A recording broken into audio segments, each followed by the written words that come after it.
আল্লাহ রাব্বুল আলামিন এই পৃথিবীর সবচেয়ে সুখী মানুষটাকে, এই পৃথিবীতে যার কোনো দুঃখ কষ্ট কিচ্ছু ছিল না, এই মানুষটাকে ডেকে নিয়ে আসবেন।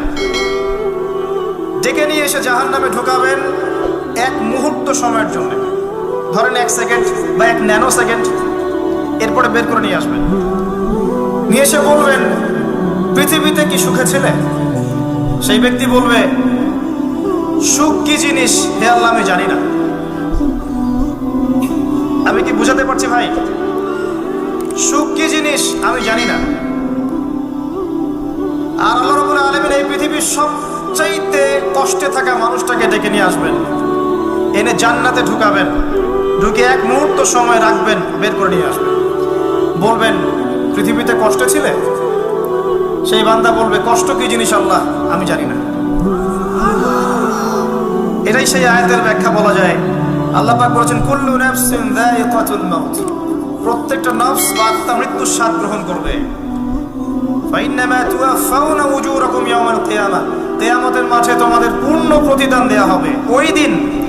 ওই দিন ফামান যুহজিহা আনিন নার ওয়া উদখিলাল জান্নাহ ফাকাদ ফাজ, সেদিন যাকে আল্লাহ পাক জাহান্নাম থেকে বাঁচাবেন, জান্নাতে প্রবেশ করাবেন, একমাত্র সে ব্যক্তি সফল, আর কেউ সফল না।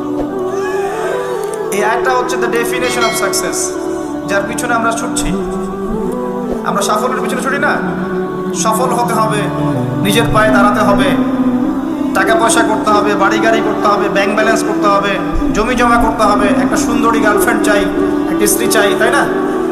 আমরা সাফল্যের পিছনে ছুটতে চাই, আর আমাদেরকে বস্তুবাদী দর্শন শেখায় এগুলোই সাফল্যের মানদণ্ড। তা আল্লাহ পাক এখানে বলছেন যাকে জাহান্নাম থেকে বাঁচানো হবে আর জান্নাতে প্রবেশ করানো হবে, এই ব্যক্তি ছাড়া কেউ সফল না। পৃথিবীতে আপনি অনেক বড় নেতা হতে পারেন, ইভেন অনেক বড় আলেমও হতে পারেন, অনেক বড় পলিটিশিয়ান হতে পারেন, অনেক বড় প্রশাসনের কর্মকর্তা হতে পারেন, অনেক বড় ইকোনমিক্স হতে পারেন, কলামিস্ট হতে পারেন, বুদ্ধিজীবী হতে পারেন, হাফেজ হতে পারেন, হুএভার ইউ আর, যদি কিয়ামতের মাঠে আপনি জান্নাতে যেতে না পারেন, আপনি সফল না।